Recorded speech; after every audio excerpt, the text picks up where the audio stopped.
In this video, we are going to see about inductance. So before defining the inductance, let's see first what is meant by inductor. Inductor can be analyzed in this way.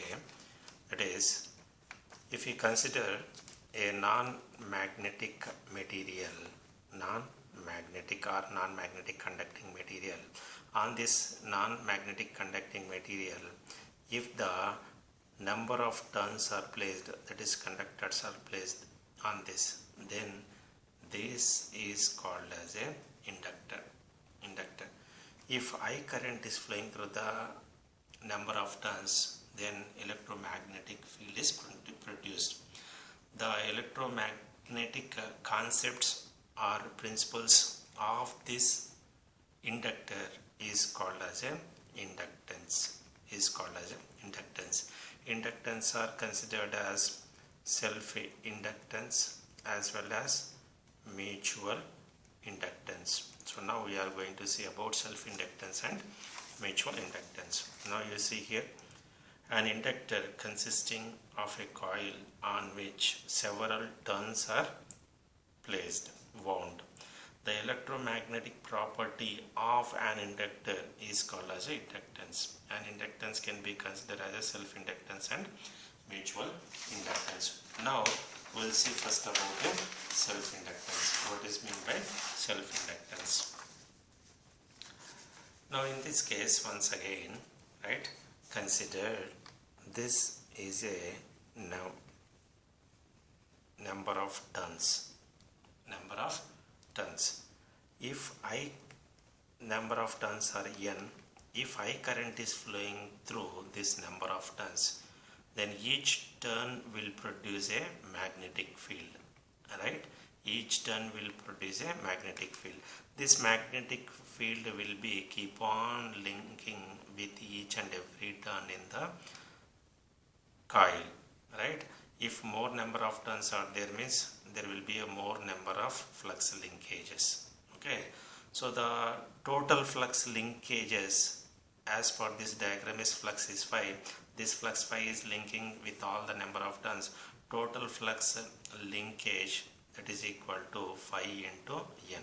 So total flux linkage is represented by lambda. Lambda is equal to phi into n. So based on the flux linkage per this current is called as inductance, that is represented by L. L is equal to flux linkage divided by current. This is called as a property of the inductance. Now let's see here. Self-inductance is defined as the ratio of total flux linkage to the current flowing through the coil. It is denoted by L. Self-inductance is equal to total flux linkage divided by total current. Total flux linkage into total number of turns into flux divided by current. So consider this circuit. This one is having n number of turns. When I current flowing through this circuit, which produce a magnetic flux, this magnetic flux is keep on linking with n number of turns. So total flux linkage is n into phi. So self-inductance L is equal to lambda by I. So lambda is equal to n phi by I. This is about the self-inductance. Similarly, in the same way, we can define about the mutual inductance. So to define the mutual inductance here, we have to consider the two coils. Two coils are placed nearer to each other. See, the general example of this one is, that is mutual inductance. Consider this is one coil is having n1 turns.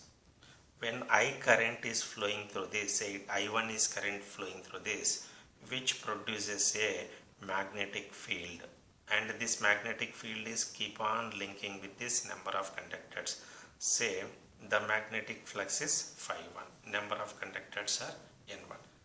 If one more circuit is placed close to this one, this flux link with this conductors. So therefore here flux linkage with the conductors is represented by phi 1 2.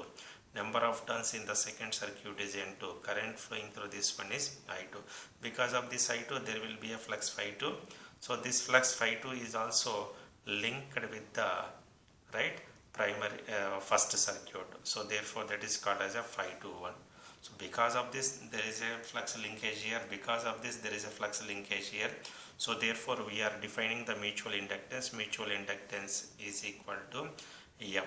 The mutual inductance due to the first coil, due to the second coil, we can define in the two ways. When the flux linkage by the circuit 1 with the circuit 2, then that is called a mutual inductance of circuit 2.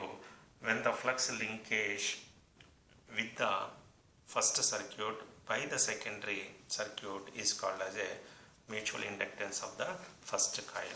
So now let's see here, mutual inductance is defined as flux linkage of one circuit to the current in another circuit.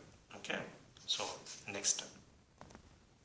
So consider the two circuits which are placed nearer to each other. First circuit is having the number of turns, second circuit is having the number of turns. First circuit is connected to voltage source V1, second circuit is connected to voltage V2. When I current is flowing through the first circuit, which produces the magnetic field, this magnetic field is surrounding this number of turns.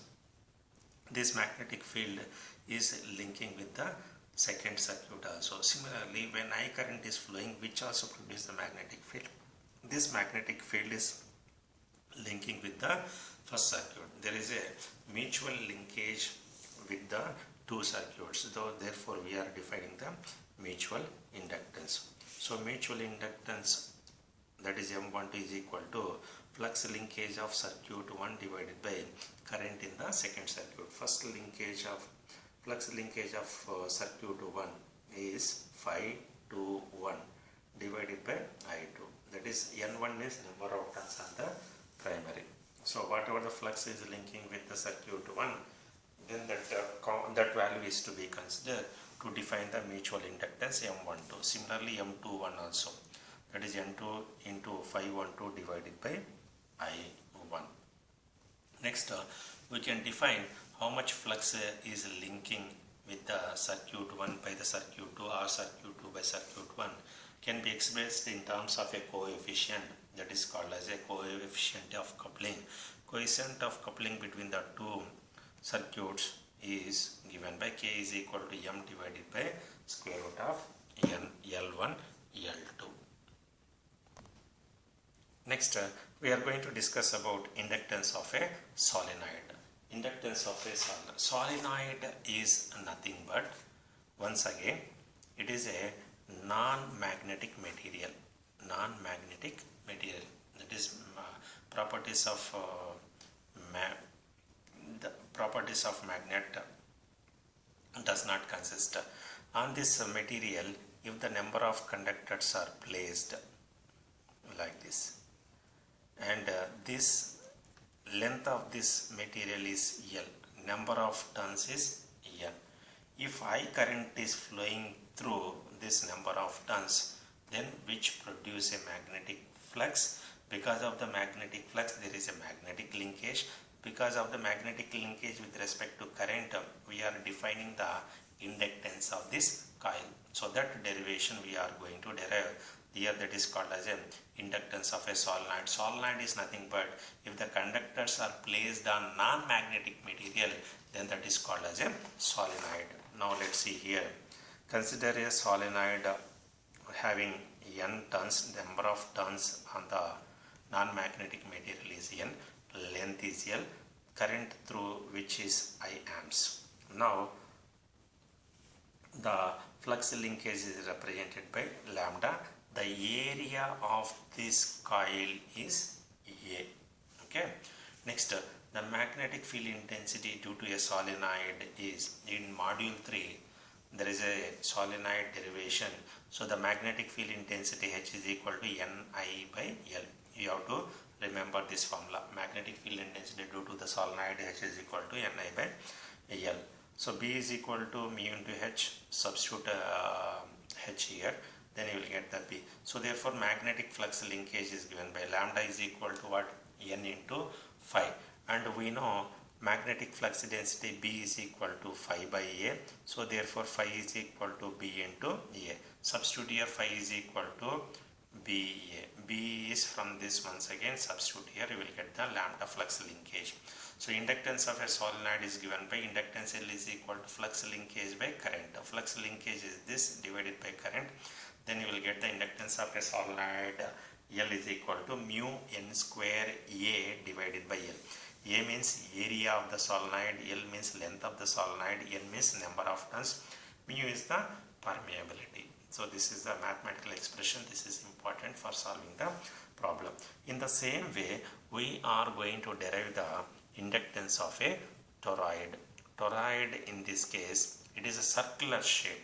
The previous one is a straight non-magnetic material, that is straight one, and the toroid means it is a circular shape, circular non-magnetic material. On the circular non-magnetic material, if you place the conductor, that is called as a toroid, right? The concept is same once again as per the previous one. Consider a toroidal ring with n turns and carrying a current I amps as shown in figure. So non-magnetic material, on this the number of turns are equal to n. So this ring is having a radius that is r. Okay, let r be the radius of the toroidal ring and A is the cross-sectional area of the toroidal. The cross-sectional area of this ring is a capital A.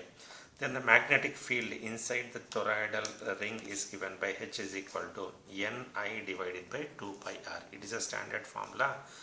Generally this will come in the module 3. So remember this one, H is equal to Ni by 2 pi r. And for the solenoid, H is equal to Ni by L, and for the toroid, H is equal to Ni by 2 pi r. Once again, B is equal to mu H, then substitute H here, then you will get the B expression. From here onwards, once again procedure is same. We need to determine the flux linkage, then the inductor. Flux linkage lambda is equal to n phi, n into phi is equal to B into A, B is same. Then substitute here, you will get the lambda. Inductance is lambda by I. Then you will get the inductance of a toroid. Inductance of a toroid is equal to mu n square A by 2 pi r. This is also important formula for solving the problem. Next very important one is inductance of a coaxial cable. For the cable, what is the mathematical expression for the inductance? Okay, na? So cable, consider having the inner radius A and outer radius B, and the length of the coaxial cable is L meters. With respect to this only, we are going to derive the inductance expression. So A is very small, very less value when you compare with the B value. B is greater than A. That means the radius R lies between the A value and the B value. So here, consider a coaxial cable with inner radius A and outer conductor radius B as shown in figure. Let the length is also L and the current flowing through the cable is I amperes.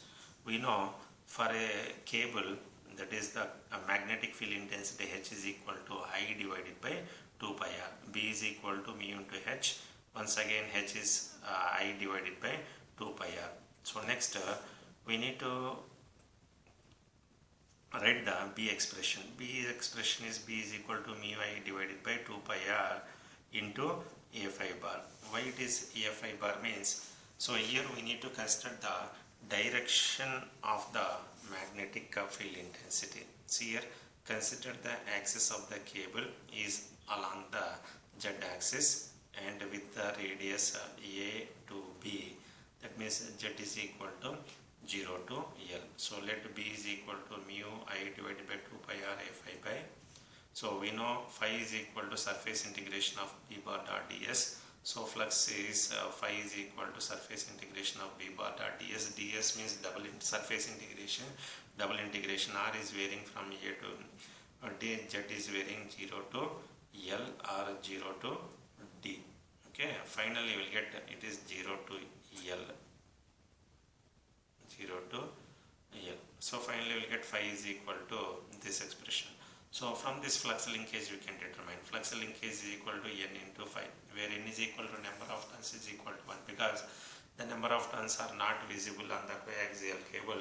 We are assuming N is equal to 1. So therefore, lambda is equal to 5 only. Flux linkage divided by current is called as the inductance. L is equal to lambda by I. Lambda is this expression, right? Phi expression, substitute here, divided by current I, which gives the inductance of a coaxial cable. L is equal to mu L divided by 2 pi into ln of B by A. This is called as a coaxial cable of inductance of a coaxial cable. The only one difficulty in this one is up to H, B is same.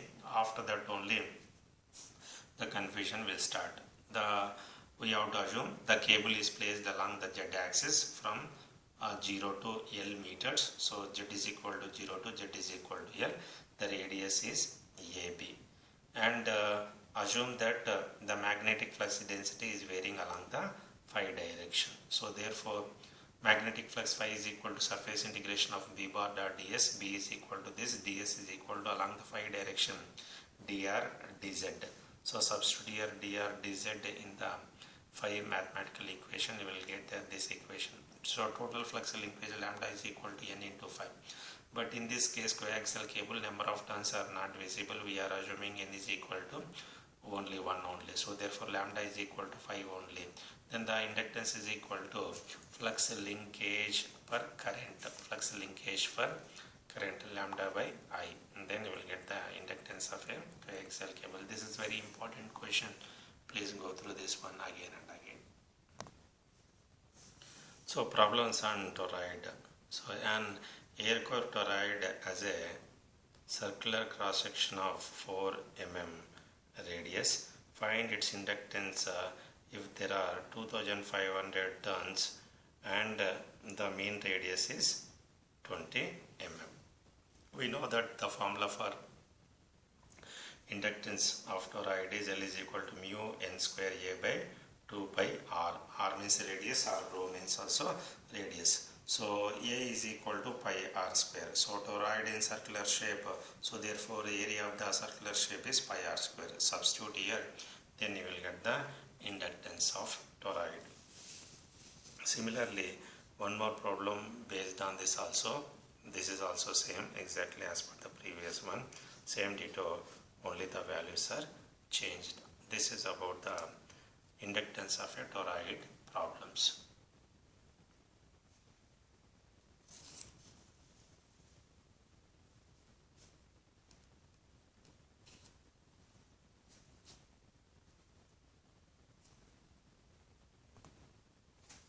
Next, inductance of a solenoid. So calculate the inductance of a solenoid 8 cm in length, 2 cm in radius, having mu r is equal to 1000 and carrying 1000 tons. Okay. Now just write down the formula, that is inductance of a solenoid. L is equal to mu n square A by El. So substitute A means once again it is a solenoid. In this case the radius is phi r square, right? So L is equal to, we will get the value, that is 1.97. It is called as a inductance of a solenoid. Just simply substituting in the formula. This is about the inductance of a solenoid and